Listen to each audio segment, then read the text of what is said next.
oleme saanud tegeleda päris paljude, ütleme, momentidega, millega oleme nagu tahtnud. Ma arvan, päris palju õnnestumisi on, päris palju sellist seda, mida tahakski nagu mängus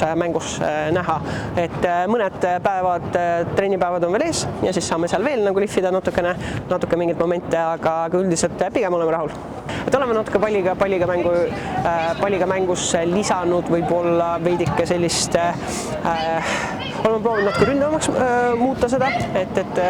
ja sellist võib-olla kombineerimist ja nagu ründesuunitust tsipakene nagu rohkem nagu võtnud ja fookuseks.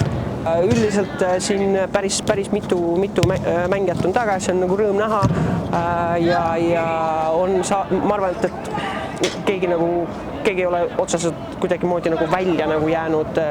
et pigem on nagu pilt on nagu positiivne. Samuti on positiivne see, et mängijate nii-öelda vorm on ka palju parem kui aasta aega tagasi samal ajal, et on päris mitu nii-öelda see Eesti liiga kalender, sõprusmängude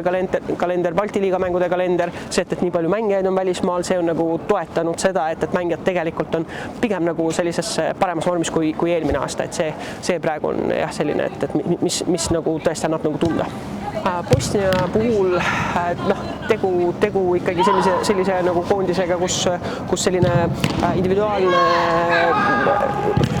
füüsilisus, tehnilisus, sirgjoonelisus on ikkagi nagu väga domineeriv, et mängijad on päris võimsad, päris pikad ja võidavad väga palju duelle, lähevad kiirrünnakutesse, mängivad ka sellist sirgjoonelist jalgpalli, et palju peab nagu tähelepanu pöörama just nagu duellidele ja esimeste teiste pallide võitmisele, samas palli võitmistel, palli kaotusmomentidel ka nagu ma arvan, palli võitmistel on meil päris palju nagu mida me saame nagu ära teha ja seal ohtlikud olla, samas palli kaotusel on jällegi nemad nagu päris nagu ohtlikud, ehk siis meie palli kaotustel. Ja siis, mis puudutab Leedut, et Leeduga me nagu puutusime siin kokku, et tegelikult mängivad nagu suhteliselt selles mõttes ka nagu lihtsat jalgpalli, et kõige haavatavamad kohad meie jaoks olidki nagu meie enda palli kaotused. Et sealt peame nagu vähem võib-olla mingit sirgjoonelisust nagu taga otsima ja olema natukene kompaktsemad ka ülemineku nagu momentides.